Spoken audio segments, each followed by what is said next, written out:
Chatfuel School is now in session. Welcome to our weekly class where the Chatfuel team and the top experts in the industry will cover the most important topics you need to know as a chatbot builder and marketer. I'm Andrew, Chatfuel's head of video production. And I'm Jelena, Chatfuel's key account manager. I don't know if this is something that you can relate to, but for me personally, over the years, I've heard from so many friends and family members saying, Andrew, I have this amazing idea, this amazing product, and I want to sell it online, right? It could be homemade art, handmade jewelry, or something produced on more of a mass scale. It doesn't really matter, but people have these ideas for e-commerce businesses that they want to start online, right? And unfortunately, the reality is only a small fraction of those people actually follow through and execute on that idea. And I totally get it, right? For most people, launching an e-commerce business can seem intimidating and overwhelming. And so today, if you feel the same way, that's what we're going to help you with. Because we've gathered together 3 Shopify experts who are going to show you how you can launch your store easily and make your dreams in your head become a reality, which is amazing. So some of the questions that we'll be answering today are, how do I choose a good product to sell? How do I design my website, my shop to sell more? And how can I take better product photos? So if any of that sounds interesting, appeals to you, stick around. We'll answer all those questions and many more in just a second. But in the meantime, Jelena, tell us a little bit more about our 3 guests today. Yes, we have 3 Shopify e-commerce experts joining us today. The first one is a Shopify marketing expert who is also a musician and a taco enthusiast, so we're going to be really good friends there. The second one is a serial commerce entrepreneur who started back in grade school selling snacks to other students, so there's a lot of experience from the field there. And the third started his career as a geologist, believe it or not, but he is now an expert e-commerce marketer. As you can already tell, we're going to get a lot of different perspectives. This is going to be a really well-rounded episode, jam-packed with actionable insights to get your Shopify store off the ground. Andrew, can you please tell us, who do we have up first? All right, so our first guest today is a self-proclaimed taco enthusiast, which I love. I mean, come on, how's that for a title? Amazing. His name is Chase Clymer, and he's the CEO of a marketing agency, a Shopify marketing agency called Electric Eye. And basically what Electric Eye does is generate money, increase the sales of their clients. And really, they basically print money for their clients because over the 10 years that Chase has been doing marketing, he's generated millions in revenue for his clients. So basically, Chase is a bank, which really here in the US, it literally is a bank, like JP Morgan Chase. But anyway, my puns are very dry. Anyway, before Chase was doing marketing, he actually played in a band. And as many of you know, playing in a band, it's kind of hard to consistently make money and make a living off of that. So while he was doing that, Chase also honed his skills in photography, advertising, web design, all of that. And then eventually he founded Electric Eye. Now, fun fact about Electric Eye, one of Chase's clients is actually the famous rock band, the Black Keys. So if you have not heard their music before, after this episode, definitely open a new tab on YouTube, listen to their music. It's amazing, 10 out of 10, would recommend. Now, getting into the actual meat and potatoes here of the show, the first tip that Chase shared with us about launching a successful Shopify store actually happens long before you launch the store, and that is to find a product market fit. You've got a product that people actually want. So this is usually the hardest step, and no agency out there is going to help you find product market fit. So once you have product market fit, you have a product people want to give you money for consistently, not your friends or family, but strangers on the internet want to buy this product. You pretty much stumbled across product market fit. Like that is number one thing you need to have before you can get to any of these other things. Yeah, that's why it's a lot easier to think of a problem first and then create the product that solves it, and not vice versa. I remember the first time I used a MacBook some 5 years ago, and I found it so magical that, the little charger has that magnetic little thing, and it just pops into its slot. You don't have to think about, poking it in there. And I thought everything was so magical about it. But when you go into the story about these chargers, it wasn't like Steve Jobs just said, hey, magnets are cool, let's just use them in a charger and, see what happens. Instead, people were tripping over those old fixed chargers and damaging them or breaking their laptops, because they would fall on the ground. So Apple learned about this problem, and then they introduced a solution that they knew people would find useful and want to buy. That's, the order in which you need to do these things. So once you've identified the problem and you've got a product that solves it, and people want it, what's the next step in launching your Shopify store?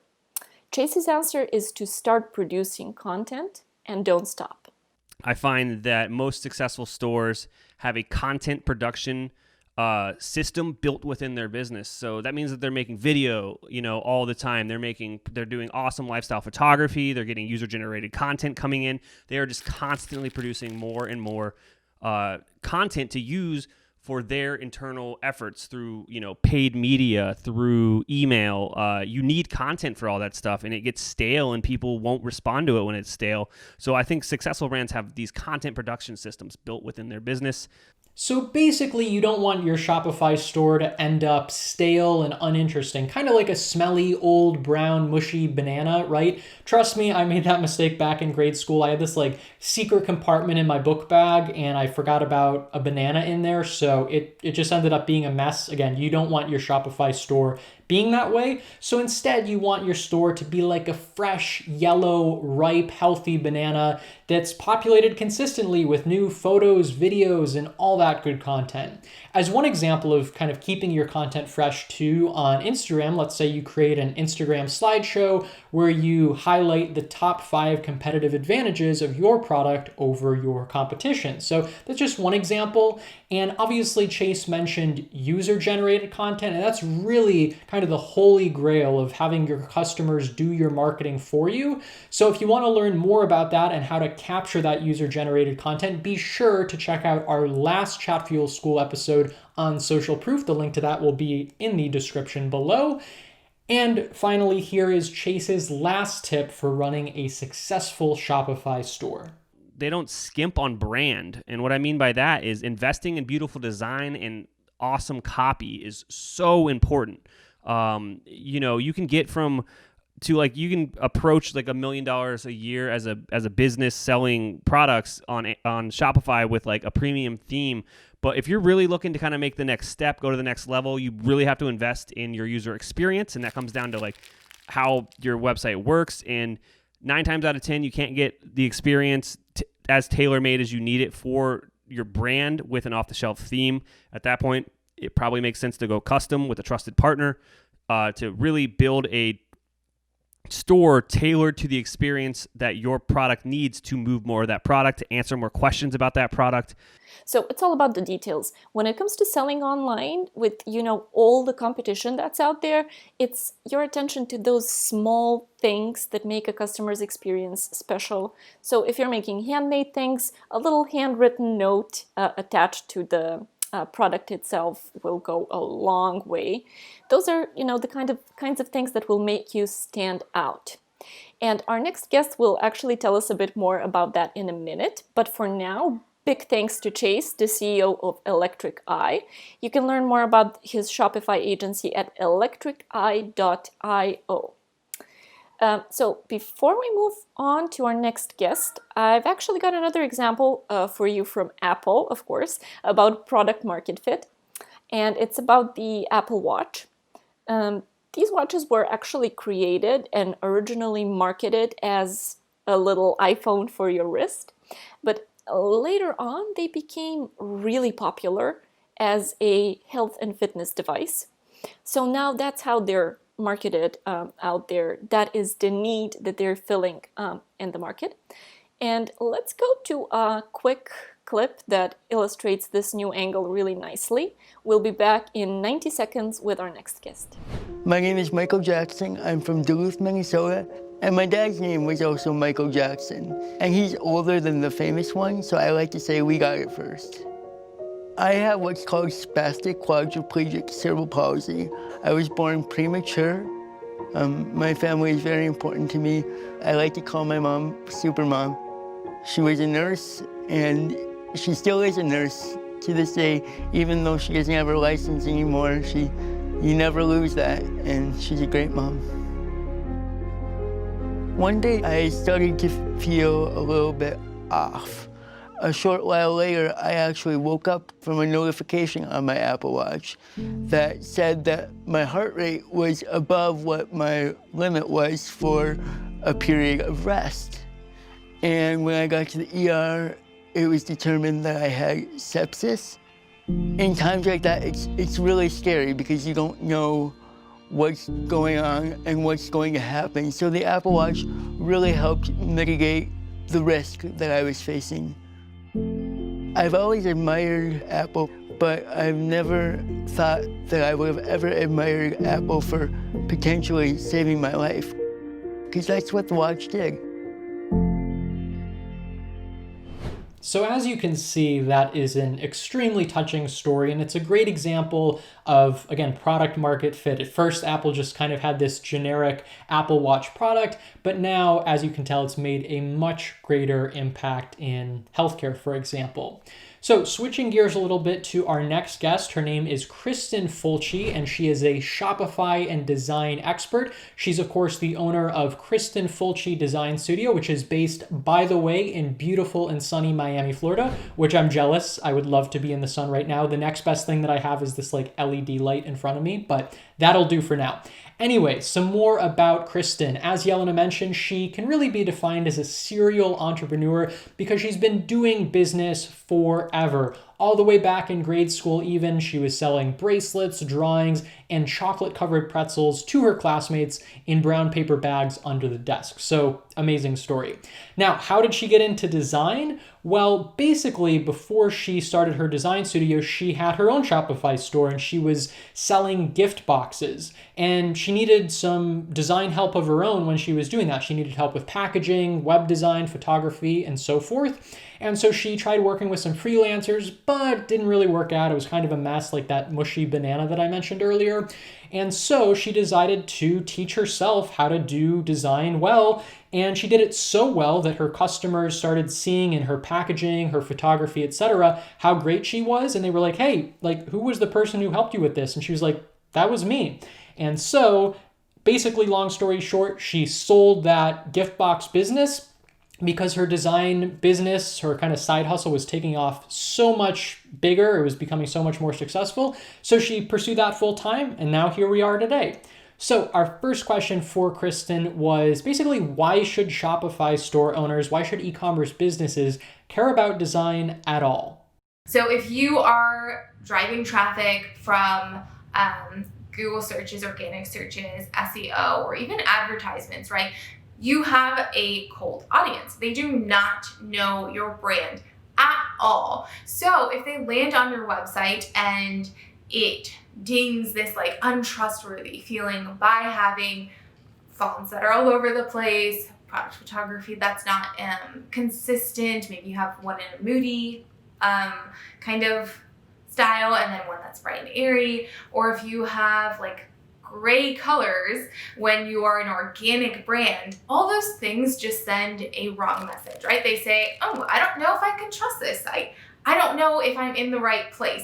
And any of those little questions, any type of question, I explain this to my clients all the time, that a potential buyer can have when they come to your site is a reason for them to hit the red X in their browser and like leave. It's really amazing how big of an impact this design consistency can have. I mean, just think about it, like you get this weird email and it says it's from Facebook, but the logo is sky blue and it's written in Comic Sans and it has nothing to do with Facebook's brand. And you're going to recognize that right away and you're not going to believe what it's saying. So the same goes for your website. A nice consistent design actually will inspire trust with your prospects. And if you ignore this element, you could be losing sales. Now, here's another design tip from Krista to help you get more sales. Make sure to put everything that shoppers need to know above the fold. Above the fold is an old reference term when it comes to newspapers and when you folded it, but when we talk about it for the website, it's really before you have to scroll. So before they have to scroll any further, they need to know that they landed on the right site. So you're gonna wanna tell them what the product is, you're gonna wanna show them what the product is, and you're gonna wanna have that consistency with that branding. So as an example here, let's take a product like the Impossible Burger. Basically on their product page, it tells me everything that I would ever need to know to place an order without me having to scroll around on the page or switch tabs to do additional research and all of that. Everything I need is right there. So let's take a look here. Basically, first it tells me that yes, it's a plant-based patty, but it's still high in protein. It's a perfect substitute for ground beef recipes. You would cook it just like you would cook ground beef. It's more sustainable for the earth, and the price and shipping information. So again, everything I need is right there. As a shopper, that makes me really, really happy. So I guess you could say that the marketing team who worked on this product page was well seasoned at their job. I know, again, the puns are pretty sad. Anyway, next, the one thing that this product page could use a little improvement with is the product photos, because Kristen says you shouldn't just use ordinary product photos on a white or transparent background. You should also show the product being used in real life. The example she gave me was if you were selling a painting. Remove that barrier of them having to imagine it and say, okay, like how would this look if it was on my wall? Show them what that artwork would look like, styled on a wall with a couch and a lamp in a real home. Same goes for any product. However you can get those styled shots versus the product shots where it's just a white background, you're able to tell a story. You're able to create a feeling, and that feeling is something that people want. People buy the product because they want that feeling in their life. So if we go back to the burger example, what they could do is they could show a family gathered together at a barbecue enjoying their Impossible Burgers, or this beautiful picnic spread with a plate of Impossible Burgers sitting on the blanket, ready to eat. Those are the kind of photos that help the shopper imagine those feelings and emotions they would be able to enjoy if they had these burgers in their life. And we all know that emotions are a huge part of a person's decision to buy. Now, Kristen's last user experience tip for e-commerce is you should be a mind reader. What that means is you need to answer shoppers' questions before they actually pop into their head. So if they start thinking, well, how big is this? Will this fit? How long will it take to ship? They're going to be like, I can't find the answers, and they're going to leave. So remove that barrier by answering those questions. And you can do that by having really great product descriptions. So in every single product description, make sure that you have the size, the material, anything about that product. Make sure you have an FAQ page that answers all potential questions when it comes to shipping, if there's any processing times and things like that. And then a really great option is to offer a chat option on your site so that if for any reason they have an odd circumstance, you couldn't answer that question in the product description, you couldn't answer it in the FAQs, you are available by chat to go in and answer their question. All of this makes sense, right? The faster that you can answer shoppers' questions, the more likely they are to convert, because if they have a question but they don't get an immediate answer, they have to come back to your store later. Obviously, the chances of them buying fall dramatically. So you want to have a feature on your Shopify store like a chat plugin, a chat widget that allows users to chat with your brand and get answers. And a perfect example of this would be Chatfuel's customer chat plugin. Basically, you quickly and easily embed it on your website, and then you can automate your store's frequently asked questions and also just help sell more products. So definitely check it out. Literally takes 60 seconds to implement, and you can try it for free right now. Link is below in the description. So big thanks to Kristen. Again, Kristen is the owner of Kristen Fulci Design Studio. So if you need help with branding, photography, web design, any of that, be sure to head over to kristenfulci.com for more information. Now, before we go to our final guest here of the show, we want to show you a quick clip from a done-for-you photography service that can really help enhance the photography on your Shopify store, whether you are just doing basic product photography on that white background, or like Kristen said, doing more styled shots. So here it is. We'll be back in 90 seconds. Do you sell products? Your products need beautiful photos and like-worthy videos to promote your products on your website, in email, on social, and anywhere else you connect with customers online. With Suna, you can get pro photos for $39 and pro video clips for $93. The best part? Your content is available to upload to your Shopify store in 24 hours. Let's go through Suna together. First thing is first. Tell us what you need, photos, videos, or both. Next, ship us your product. Once your product arrives, we'll confirm that everything is just right. And once you say, hooray, we're ready, we can start your shoot. Time to shop. Want to chat with your crew while we create your content? You can log into your shoot in real time from your account. If you want the crew to make changes, simply ask. Trust our crew to get everything you need? That's mighty fine too. Your content will show up in your account, ready to shop. Shopping your content is as easy as clicking the heart to add to the cart. Ready to check out? Once in the cart, you can add more great edits. And once you've ordered your content, leave it to us. We'll clean it up and deliver all your photo and video within 24 hours. Then, log into your cart to add your content directly to your product listing pages. Have FOMO about photo or video you missed? You can always shop your content from your account, anytime. Get started with your content creation with the Suna for Shopify app. Download now in the Shopify App Store.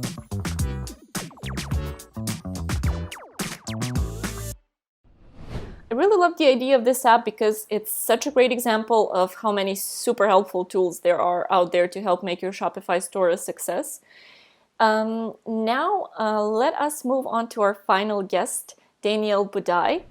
He's the founder of Buday Media, which is an e-commerce retention marketing agency. He basically helps e-commerce brands maximize the revenue they can earn from customers. And you remember at the beginning of the show, we mentioned one of our guests used to be a geologist. Well, that was Daniel. He actually studied geology at university and he planned to work for oil companies. But as he graduated, oil prices plummeted and he decided to become a copywriter. I guess that shows that, things happen for a reason. Now he focuses on helping e-commerce clients with their retention. And you could say that Daniel went from studying rocks to becoming a e-commerce rock star. He and his team have generated over $10 million in revenue for their clients in the past 2 years using Messenger, SMS, and email. I'm going to repeat that just in case you missed the number. That is $10 million. His first piece of advice for launching a successful Shopify store is kind of in the same vein as what Chase said earlier about product market fit.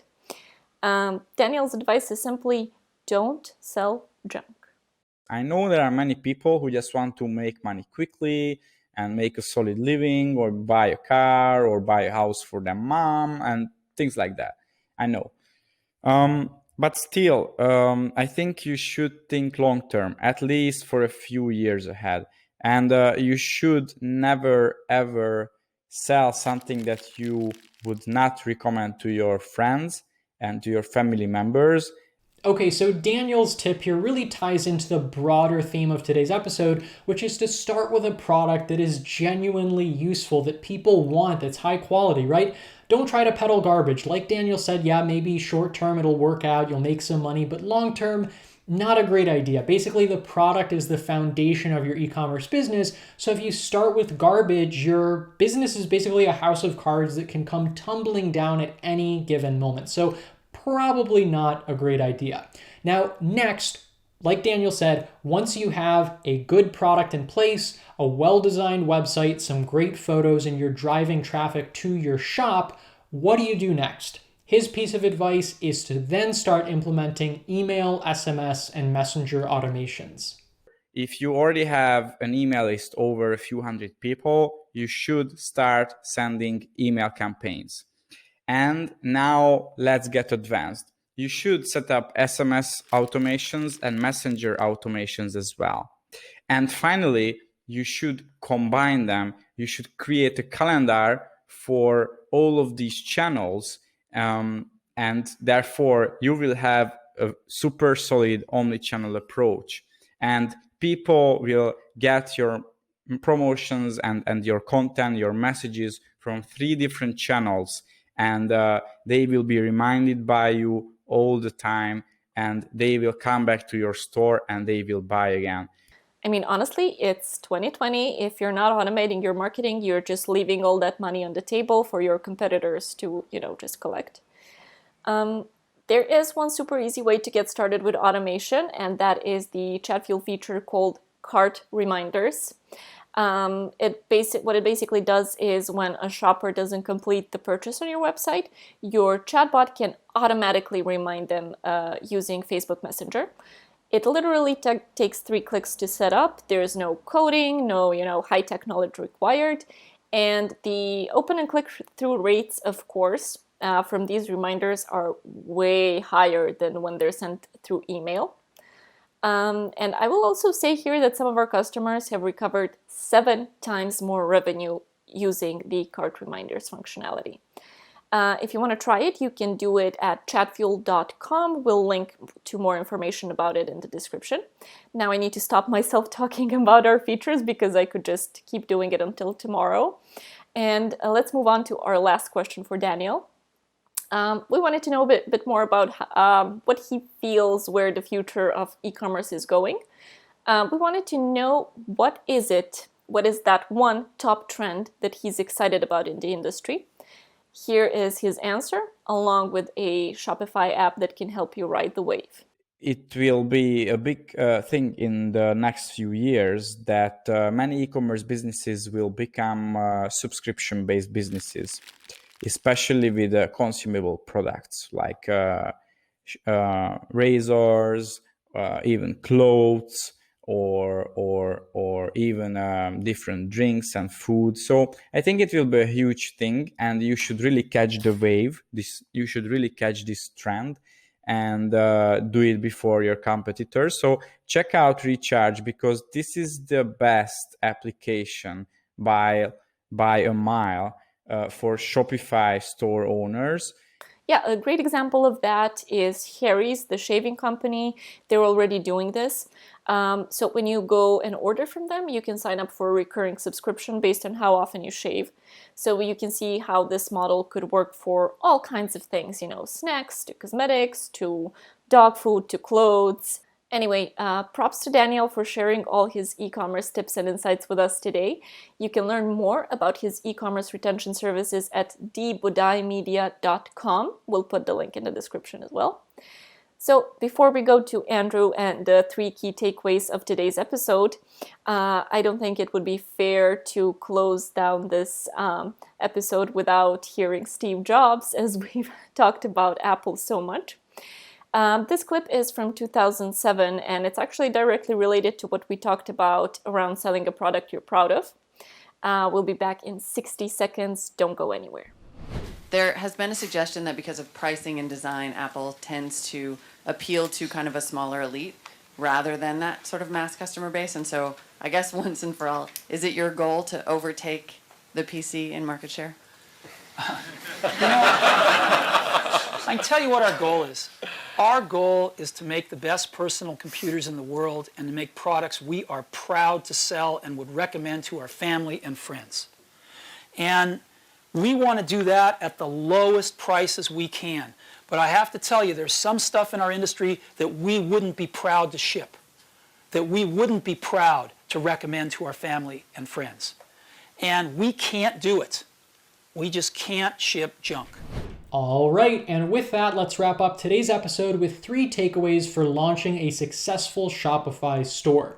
Number 1, share essential product information above the fold. Let's face it, shoppers can be lazy. They don't want to scroll around and open other tabs to research your product. So anticipate and answer all of their questions on the product page above the fold.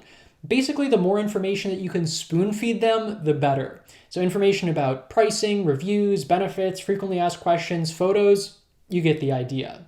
Number 2, showcase styled photos in your store. Let's say I'm shopping for fettuccine pasta to make fettuccine Alfredo. Delicious, right?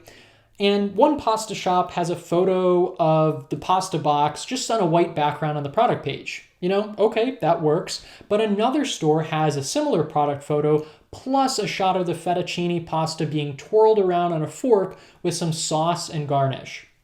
Obviously, the first picture, the first shop is dull. There's no real emotional response from me as the shopper. But the second one, that styled photo, it makes me hungry. It makes me want to buy right now. So breathe some life into your store's photos. Show the product in action, in context, in the real world. And finally, number 3, boost sales with marketing automation. Doing anything manually is usually a pain. Would you rather sweep your floors every day or have a Roomba do it for you? The same is true with marketing activities when it comes to Shopify. So use email, SMS, and of course, Messenger chatbots. Chatfuel can provide instant interactive responses to your shoppers' questions and re-engage and convert shoppers who were gonna buy but forgot about their order in their cart. So long story short, if you wanna grow your sales with minimal effort, get started right now for free at chatfuel.com. So thanks so much for sticking around and good luck launching your Shopify store. If you already have a Shopify store that's launched, feel free to share the link to that in the comments below. So be sure to join us next week, same time, same place, for another episode of Chatfuel School. Thanks for attending class today at Chatfuel School. Subscribe to our YouTube channel for even more actionable and educational content. And don't miss out on next week's class. Click the link in the YouTube description to get a reminder when we go live. We'll see you again next Friday at 8 a.m. Pacific. Happy botting.